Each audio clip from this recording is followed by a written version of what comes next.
So today we will talk about social security. तो इसमें हम child labour prohibition and regulation act 1986 की बात करेंगे, जो कि बोलता है कि child labour refers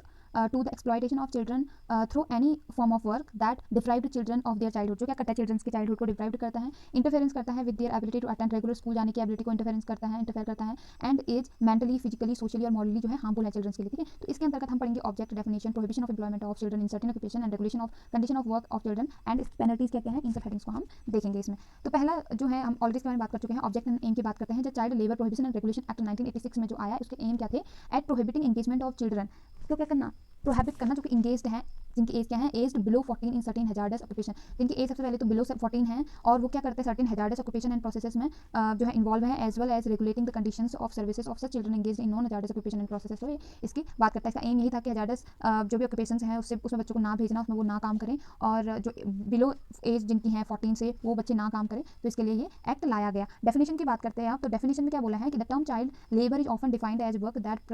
deprived children of their childhood, पढ़ चुके हैं already, their potential and their dignity, उनकी पोटेंशियल और उनकी dignity, and that is harmful to physical and mental development, जो कि क्या हो, उनके फिजिकल और मेंटल डेवलपमेंट के लिए हार्मफुल भी हो। ठीक है, it refers to work that is mentally, physically, socially और morally dangerous and harmful to children, जो कि क्या हो, और मेंटली, फिजिकली, सोशली और उनके मॉरली जो है उनके लिए हार्मफुल हो, हानिकारक हो, डेंजरस हो उनके लिए, किनके लिए, चिल्ड्रन के लिए। ठीक है, ऐसा काम। Prohibition of employment of children in certain occupation की बात करते हैं, तो act prohibits employment of children below 14 years. सबसे पहले तो ये एक्ट जो है प्रोहिबिट करता है ऐसे बच्चों को जो कि 14 साल से कम उम्र के हैं, उनको काम करने के लिए इन सर्टेन ऑक्यूपेशन, कुछ ऑक्यूपेशन में सच एज ऑटोमोबाइल, जैसे ऑटोमोबाइल वर्कशॉप्स हैं, बीड़ी मेकिंग है, कारपेट वेविंग है, ठीक है, handloom and power loom industries है, माइन एंड डोमेस्टिक वर्क्स हैं। ठीक है, तो constitution of India in the fundamental right and the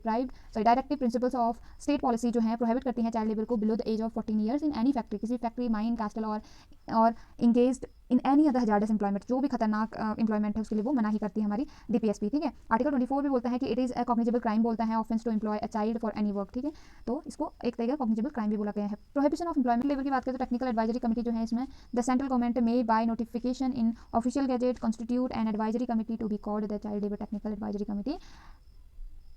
तो ये इसके बारे में बात करते हैं। अगला हम देखते हैं regulation of conditions of work of children. Regulations क्या हैं, कंडीशन क्या होनी चाहिए किसी भी चिल्ड्रन के वर्क करने के लिए। तो application of part, the provisions of this part shall apply to the establishment और class of establishment in which none of the occupation और process refer to in section 3 is carried on. जैसे क्या है, 7 hours and period of work, hours and period of work है, जैसे no child shall be required और permitted to work in any establishment in exercise of such number of hours as may be prescribed for such establishment और class of establishment, जो कि इसमें prescribed है उसके according जो है वो रिक्वायर्ड नहीं है। ठीक है, the period of work in each day shall be so fixed that no period shall exceed 3 hours and that no child shall work for more than 3 hours। जो है कोई भी बच्चा जो है 3 घंटे से ज़्यादा वर्क ना करे before he has had an interval, अपने इंटरवल से पहले, और for rest for the at least 1 hour, और उसके रेस्ट के लिए एटलीस्ट 1 आवर तो होना ही चाहिए। अगला इसमें है कि the period of work of child shall be so arrange that inclusive of his interval for rest under sub section 2 it shall not be separate over more than 6 hour, okay, including the time spent in waiting for work on any day. No child shall be permitted or required to work between 7 PM and 8 PM। तो 7 PM से 8 AM तक कोई भी बच्चा जो है required नहीं है काम करने के लिए, यानी कि रात को कोई बच्चा काम करने के लिए रिक्वायर्ड नहीं है, दिन में बच्चों को काम दिया जाएगा जरूरी है। तो no child shall be required और permitted to work overtime, कोई भी बच्चा ओवर टाइम वर्क नहीं करेगा बोला है। No child shall be required और permitted to work any establishment और any day on any day, किसी भी एस्टैब्लिशमेंट डे के दिन उनको काम करना रिक्वायर्ड नहीं है, on which he has already been working in another establishment. ठीक है, अगला वीकली हॉलीडेज की बात की गई है। Every child employed in an establishment shall be allowed in each week a holiday of 1 whole day, which day shall be specified by the occupier in a notice permanently exhibited in occupation conspicuous place in the establishment and the day so specified shall not be altered by the occupier more than once in 3 months। ठीक है, notice to inspector, inspector के द्वारा इसमें क्या क्या चीज़ें notice होंगी, तो नोटिस लगाए जाएंगे। तो every occupier in relation to an establishment, हर एक ऑक्यूपायर को इन रिलेशन इस किसी भी एस्टैब्लिशमेंट के इन विच अ चाइल्ड वॉज एम्प्लॉयड, जहाँ भी बच्चा काम कर रहा है और परमिटेड है काम करने के लिए, immediately before the date of commencement of this act in relation to such establishment shall within a period of 30 days के अंदर उसको क्या करना है, shall commencement send to the inspector within whose local limits, जो भी उस local inspector हैं उनको क्या करना है, सेंड करना है notification the establishment of situated written notice containing the following particles, namely the name of situation, name and situation of the establishment का नेम ऑफ सिचुएशन बतानी है उसमें, the name of the person in actual management of the establishment का actual management कौन है उस person का नाम देना है, the address to which communication relating to the establishment should be send, address जो है उसमें जिससे कि वो कम्युनिकेट कर सके उसको सेंड करना है उस नोटिफिकेशन में, the nature of the occupation और process carried on the establishment, उसका नेचर कैसा है उस ऑक्यूपेशन का, तो उसको भी उसमें बताना है। Every occupier in relation to an establishment who employs or permit to work ठीक है, एक्सपायर का रिलेशन भी बताना है उस एस्टैब्लिशमेंट से जो भी परमिट कर रहा है एम्प्लॉय के लिए बच्चों को। Any child after the date of commitment of this act relation to such establishment, मैं उस बच्चे का भी विवरण देना है। Shall within a period of 30 days from the date of such employment sent to the inspector within whose local limits the establishment is situated return notice. एक return notice में जो है इंस्पेक्टर को देना है with in 30 days, ठीक है, containing the particulars as are mentioned in subsection 1. Explanation है इसका for the purpose of subsection 1 and 2 date of commencement of this act relation to an establishment and the date of bringing into force for this of this act in relation to such establishment. Nothing in section 7, 8 and 9 shall apply to any establishment wherein any process is carried on by the occupier within an aid of his family or to any school establishment by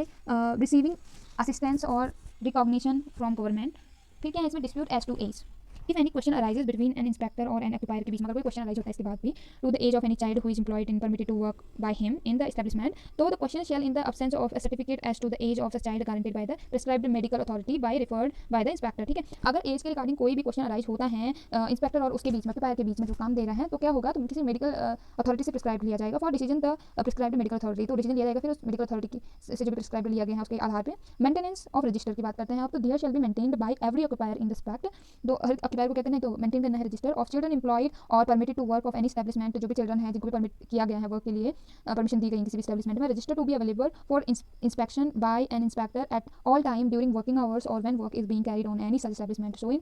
the name and date होना चाहिए, उस पर birth होना चाहिए every child का, so employed और permitted to work, hours होना चाहिए, पीरियड्स होना चाहिए वर्क का such child as the interval of rest to, उसका भी होना चाहिए which he is entitle, the nature of work होना चाहिए any such child and such other particulars as may be prescribed, जो भी प्रिस्क्राइब किए गए हैं अदर पार्टिकुलर्स वो भी होना चाहिए। Display of notice containing abstract of section 3 and 14 every railway, administration जो है every port authority and every occupier shall clause to be displayed in a conspicuous and accessible place at every station on its railway or within the limit of a port or at the place of work as the case may be noticed in the local language and in the English language containing the abstract or section 3 and 14,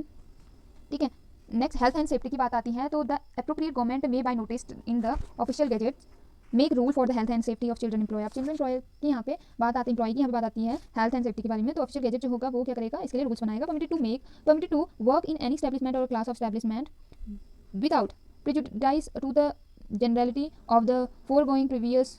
provisions to set rules they may provided for all any of the following matter, namely जैसे क्या cleanness होनी चाहिए वहाँ पे place पे जहाँ पे work कर रहे हैं, ठीक है, और न्यूसेंस के फ्रीडम फ्रॉम न्यूसेंस होना चाहिए, डिस्पोजल ऑफ वेस्ट होना चाहिए एंड इन्फ्लुएंस होना चाहिए, ठीक है, वेंटिलेशन होना चाहिए, प्रॉपर टेम्परेचर होना चाहिए, डस्ट एंड फ्यूम के लिए वहाँ पे रूल्स होने चाहिए, आर्टिफिशियल ह्यूमिडिफिकेशन होना चाहिए, लाइटनिंग वहाँ पे होनी चाहिए, ड्रिंकिंग वाटर होना चाहिए, लेट्रिन एंड यूरिनल्स होने चाहिए, ठीक है, स्पिटोन्स होने चाहिए, फेंसिंग ऑफ मशीनरी होनी चाहिए, work at near machinery in motion उसके बारे में होना चाहिए वहाँ पे mention, employment of children on dangerous machines इसके बारे में होना चाहिए, इंस्ट्रक्शंस होनी चाहिए, ट्रेनिंग दी जानी चाहिए उनको, सुपरविजन में होनी चाहिए वो काम in relation to employment of children, ठीक है। ऑन डेंजरस मशीन्स क्या है, devices for cutting of power, self acting machines होनी चाहिए, ठीक है, ईजिंग ऑफ न्यू मशीनरी होनी चाहिए, फ्लोर स्टेयर्स